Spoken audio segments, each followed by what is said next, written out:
Greetings and welcome to another excellent World of Tanks video. This is Sunday morning and I finally had a match that was challenging and worthwhile and something interesting to watch.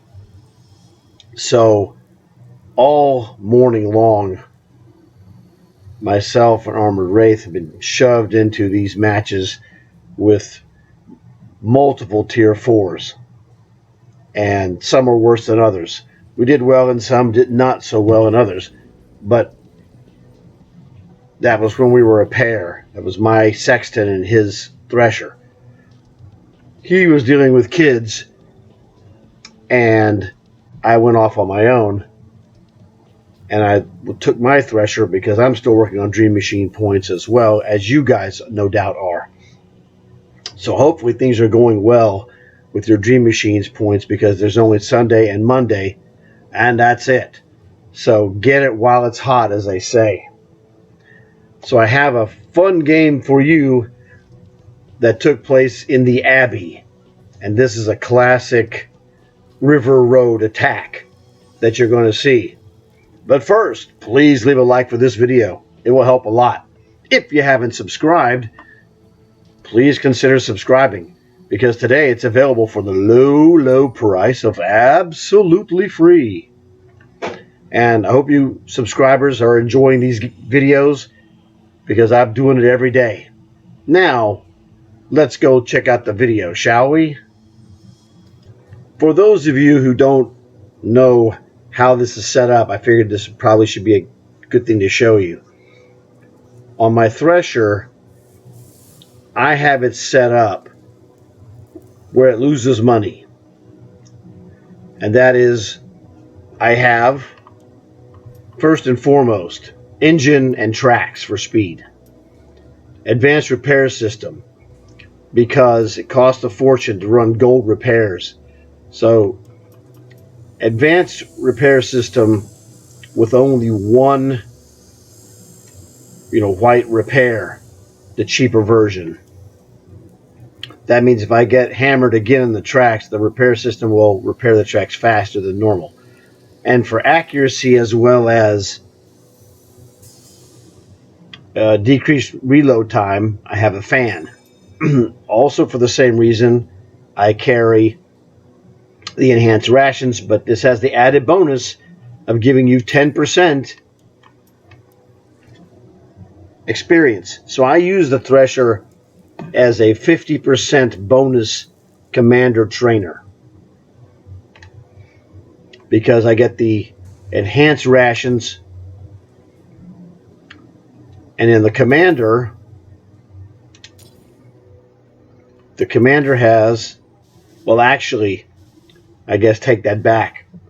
For the final skill, I took off the quick learner because I have 8 skills here. To use the 8 skills,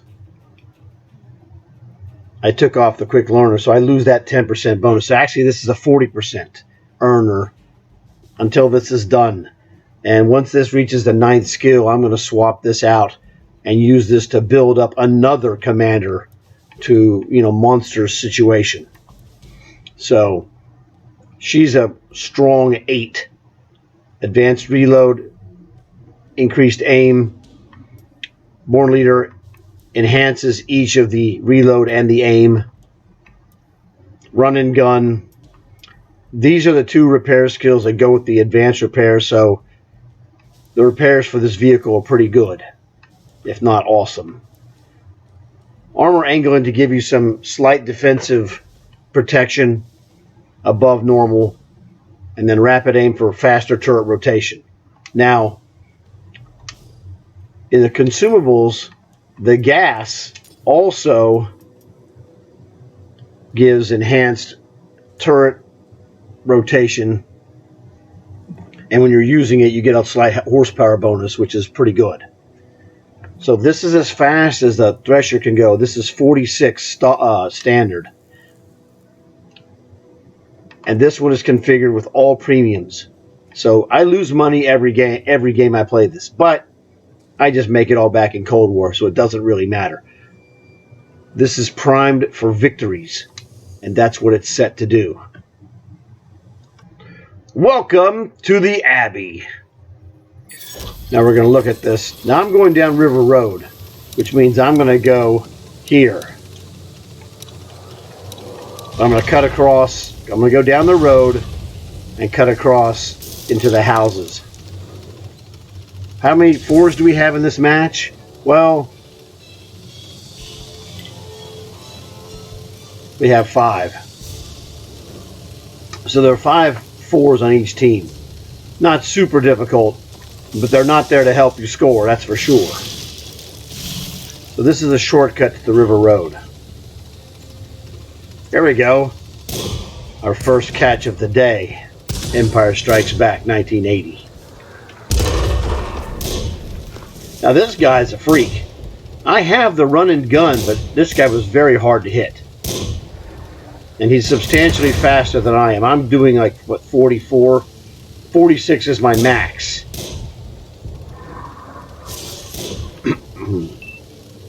This guy almost goes into the river. I'm nickel and diming this guy. And that artillery was a freak too.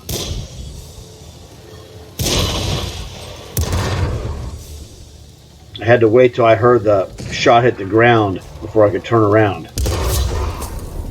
That guy was trying to get me badly. On the left-hand side, it was harder for him to hit me. He never hit me, but he sure tried.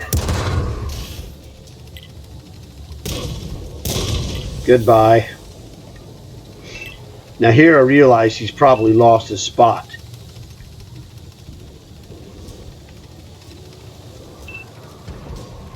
And he loses his aim. Now he can hit me here with his artillery if he spots me. But I think he's given up. See, as an artilleryman, he doesn't know whether he was close to my position with his random shots or not. He was actually quite close. He was doing a really good job.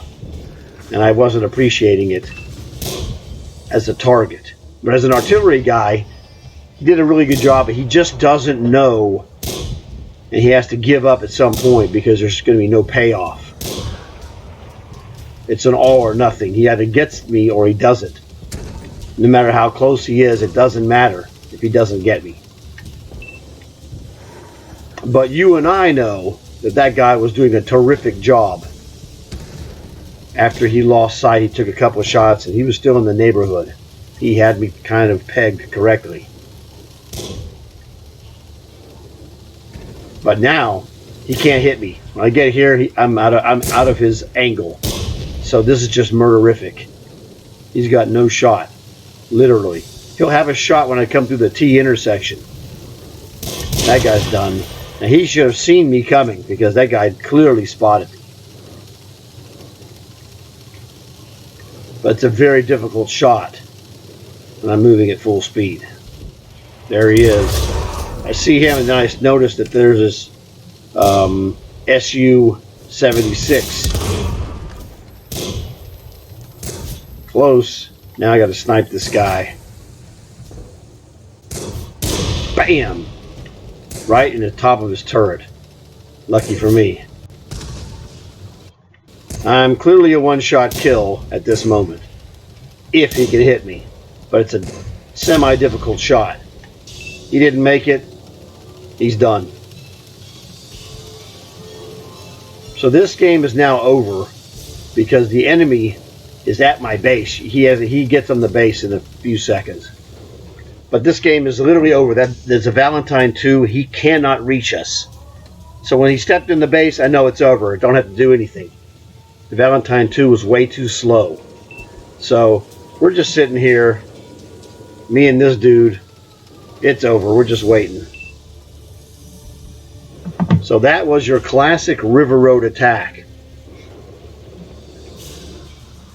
And experience of running the River Road attack let me know how I was progressing after I killed that Stewart. That guy was a freak. So after I got him, as an artillery guy, I know where he can shoot me and where he can't shoot me.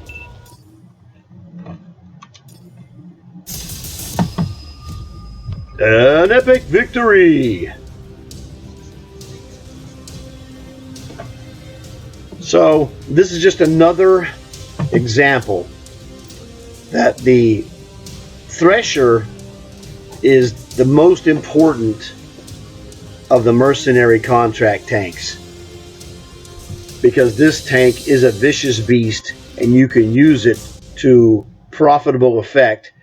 Like right now, this is for Dream Machine operations. So the MVP of your team, win or lose, will get you 5 points for Dream Machines.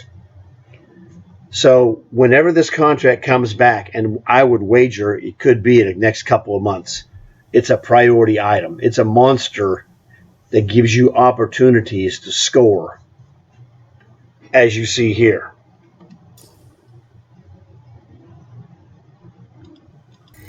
Okay, and now we're at the end of game screen. So, pretty good. I don't know who did more damage than me, but I'm going to wager it might have been that artillery. That guy was pretty good. So, that'd be my guess, but I don't know how many guys he killed. I didn't really pay attention. I was just concerned with successfully navigating the river road with however many kills I could get. And then when I made the turn into the base area, there was only 2 guys to get. Got both of them, which was fantastic. So I knew that the game was over at that point. So I was really, just trying to defensively stay alive, because as you saw, I took a beating. But things worked out for me, and you got to see a wicked game. Now, let's see who is the top. Oh, it was that guy on my team, Roundabout. 1 kill. But he's a tier 4. That enemy artillery, he deserved to do a lot more than 102 points of damage. He was really doing a good job. I kind of feel sorry for him, but, that's after the fact. He did a fine job of shooting. Sometimes you just don't get the targets. Top gun is for killing 6 guys. Fire for effect, you do more damage than your hit points. That's always the case with a Thresher. Just about. Duelist, you kill 2 guys that cause you damage. And a mediocre 3rd class badge. But that's okay. You got to do a lot more damage to get a mastery in this tank. But I already have it. It's no big deal. So let's go back to the garage and check it out. So this is the Thresher, a killer contract tank when it shows up. It is a priority. And of course, I run it with a 3-star commander. Now, if you want to run this not to lose money, you're going to have to dump this 10,000 a game, 10,000 a game. So that's really where the money loss comes from, as well as the premiums. The premiums don't hardly bounce, and that's the whole point. So if we look at how much money we lost, and I say we, meaning me, 35,000, that's the answer. Now, the effectiveness of the Thresher goes down when you switch from premium to regular ammo, but let's just look at the cost. All right, 1,200 a shot. Need I say more? Now, really, I could take the premium off, and I would lose, well, I don't know. I would save a ton of money. I would literally save a ton of money by using regular. But you're going to be a little less effective. And that means I don't kill 6. That means I'm probably going to get killed. Probably after I make the turn, and maybe before. Because they just don't do enough damage. Now let's go look back in the end of game screen. 20 direct hits? Well, I fired more than that. Probably I fired 30 or 40 rounds. Let's just go with 40. So if I fired 40 rounds, and these are 1,200 each, yikes. You know, that's 48,000. So you could still keep the consumables. So 48,000 in ammo, 20,000 here. It's 68,000 negative, essentially. Oh, actually, you know, we don't tell us. We don't have to guess. It'll tell us in the profile. Here we go. Let's see. Should say. There it is. It was more than that. It was 41 shots. So it was a good. 40 was a good estimate. So it was 41 shots. So it cost me 70,800. But I was only minus 35,000. So it's the premiums that zip you, okay? It's the premium rounds that got me. So if you ditch premiums for the most part, you save a lot of money. But my setup here was like, yeah, I don't care about that. I'm going to penetrate just about every shot. And I'm playing to win more so than to break even on the money. Because I'll just go to Cold War and play, you know, a game where an average game, I'll play a tank where an average game will get me 50,000 in silver. Or I can go play my Armadillo and I'll make, the low end will be like about 40 or 50,000 and the high end will be $250,000 in one game. So by having Cold War money makers in reserve, I don't care about silver. All right. So when I'm running Thresher missions, I think I had like over 3 million in Thresher, you know, but I ran Thresher missions for Dream Machine points, and so I'm down at 200,000. So it's no big deal. I just go to the Cold War, build it back up, and we're good. But this gives you kind of a helpful insight for the future if you get a Thresher, or if you have one, and, you know, whatever, you can make the comparison yourself. So hopefully you guys enjoyed this video and learned something. Please leave a like. Please consider subscribing if you haven't subscribed. And for my subscribers, I hope this helps you guys out. I hope you enjoyed it too, because it was awesome. And you guys are awesome. So thanks a lot. I'll see you guys later.